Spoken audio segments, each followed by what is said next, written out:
Ang Barangay Ginebra San Miguel at ang Meralco Bulls ay tabla ng 2-2 sa semifinal series, samantala ang San Miguel Bearmen ay waiting na para sa PBA Philippine Cup Finals. Ngayon mga lods, ang katanungan is hindi posible kaya ang Grand Slam? Pero kung bago ka pa lang sa aking munting YouTube channel, humihingi po ako ng like, share, and subscribe. Maraming salamat. So ngayon nga mga lods, ang PBA Season 48 ay hinati nga lang sa dalawang conference. Ito nga yung may import laden at saka itong PBA Philippine Cup. Ito nga mga lods ay tulong na rin ng PBA para sa mga activities last year ng ating Gilas Pilipinas. Kaya ngayon nga mga lods, ang PBA Commissioners Cup ay napanalunan na nga ito ng San Miguel Bearmen noong nakaraang taon nga lang. At ito nga ay umabot sa Game 7. Ngayon nga mga lods, ang naging katunggalin nila dito ay ang kanilang sister team na Magnolia Chicken Templados na umabot nga ito sa Game 7. So ngayon nga mga lods, ang SMB ay nakaligtas na muli para sa semifinals kung saan ay nawalis nila ito 101-98 sa Game 1, 106-89 sa Game 2, at saka 117-107 sa Game 3, at itong huli sa Game 4 ay 107-100. At ito na nga mga lods, mapapansin natin dito sa kanilang PBA 48 season na ngayon waiting na nga itong San Miguel Bearmen between Barangay Ginebra San Miguel. Ngayon ang katanungan dito nga mga lods, at stake for a Bearmen would be a pseudo Grand Slam of winning titles in a season reduced to a 2 conference format. Ayon dito sa report ng Inquirer.net ni Sir Denison Dalupang Jr. Ngayon mga lods, posibilidad, malaki ba ang posibilidad na matawag na Grand Slam itong San Miguel Bearmen kung sakasakaling makuha nila itong PBA Philippine Cup? Ngayon nga mga lods, sa ating sinerch itong word na pseudo. Ngayon, ang ibig sabihin pala dito mga lods ay pretended or unreal. So pwede siya maging false o pwede lang magkahalintulad lang ng isang Grand Slam pero hindi maituturing na Grand Slam kahit manalo ang San Miguel Bearmen dito sa PBA Philippine Cup. At ayon din dito nga mga lods, mas excited itong San Miguel Bearmen na makaharap ang Meralco Bulls dahil ito rin ang team na tumalo sa kanila para sa kanilang inaasam na 11 game sweep sa elimination. At itong sa Batangas City nga ito ginawa, at ito ang tumalo dito sa San Miguel Bearmen. Kaya more itong San Miguel Bearmen na gustong makaharap muli itong Meralco Bulls.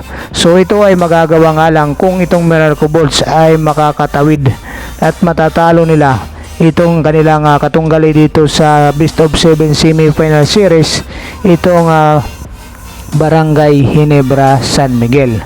So ngayon nga mga lods, dahil waiting na nga itong San Miguel Bearmen dahil sa pagkapanalo nila, medyo hindi sila naiilang dito na makakalaban ang kanilang sister team na Barangay Ginebra San Miguel dahil ayon dito nga sa balita ay na-sweep nga ito dito sa PBA Commissioners Cup, at dito rin sa PBA Philippine Cup sa elimination ay natalo rin itong Barangay Ginebra San Miguel ng San Miguel Bearmen. Kaya hindi dito worried ang San Miguel Bearmen sa Barangay Ginebra San Miguel kung sakasakali sila yung mananalo dito sa semi-final series between nga nitong Meralco Bulls. So mas worried pa nga dito mga lods itong San Miguel Bearmen dito sa Meralco Bulls. Ngayon mga lods, puntahan naman natin itong pangalawang balita natin sa Inquirer.net pa rin ni Sir Denison Dalupang. In need a veteran leadership, Ginebra turns to LA Tenorio. So yun nga mga lods, ayon nga kay Coach Tim Con, LA knows our execution like the back of his hand. So ibig sabihin nga dito nga mga lods, nauunawaan ni LA Tenorio kung ano yung pinapatakbo ni Coach Tim Con sa loob ng court. Ang gusto ni Coach Tim Con na pagalawin o anong sistema, ang strategy o game plan, mas nalalaman o mas naiintindihan ni LA Tenorio ayon nga dito kay Coach Tim Con. So malamang at sa malamang naman mga lods, dahil itong si LA Tenorio ay veterano na nga ito dito sa Barangay Ginebra San Miguel at matagal na rin nakakasama ni Coach Tim Con. Kaya dito kung mapapansin natin nga ay ginawang starter na nga ni Coach Tim Con dito sa Game 4 itong si L.A. Tenorio, which is siya pa ngayon naging best player of the games dito sa kanyang 7 points at saka 6 rebounds na nagawa dito. Mayroon pa siyang 6 assists. So yun ang tanging malaking tulong nitong floor general ng Barangay Ginebra San Miguel na si L.A. Tenorio, which is sa atin mga lods, kitang kita natin yung kaibahan ng mayroon nagtitimon sa loob ng court, which is itong ang si L.A. Tenorio. Nag-iiba kasi yung takbo ng laro ng Barangay Ginebra San Miguel kung itong si L.A. Tenorio ang nagtitimon sa loob ng court. Ito yung napansin nga ni Coach Tim Con, kaya itong si L.A. Tenorio ay muli ngang ibinalik niya para sa starting 5 nitong Barangay Ginebra San Miguel ngayong PBA Philippine Cup Game 4. At siyempre dito sa Game 5 ganoon din ito mga malamang sa mga malod. So ito naman mga lods ang reaksyon ni L.A. Tenorio regarding dito. Sabi pa nga niya para siyang rookie ulit sa bilang 39 years old playmaker.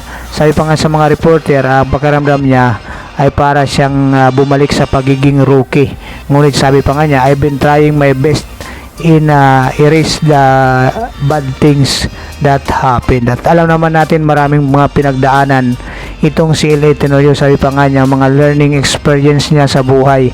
Kasama na ngayon doon mga lods ang pagkakaroon nga niya ng cancer. So ngayon itong si L.A. Tenorio ay isa sa mga inaasahan ni Coach Tim Con dito sa pivotal Game 5, kung saan ay lamang na sila dito. Kung mananalo sila sa Game 5, magiging twice to beat advantage ito kahit kanino dito sa koponan ng Meralco Bolts at saka itong Barangay Ginebra San Miguel. Isa pa dito mga lods na nabigyan pansin ni Coach Tim Con, ang isa pa niyang veteranong player na si Stanley Pringle. So sa panalo nga ng Barangay Ginebra San Miguel sa dalawang laro na napanalo ang Barangay Ginebra San Miguel, itong si Stanley Pringle ay nag-average ng 18 points per game. So ganun katindi itong si Stanley Pringle sa dalawang panalo ng San Miguel Bearmen. Kaya asahan natin mga lods na itong si Stanley Pringle ay katulad kay L.A. Tenorio ay muli itong aasahan ni Coach Tim Con sa paparating na Game 5, which is ngayon ng araw na nga itong mga lods.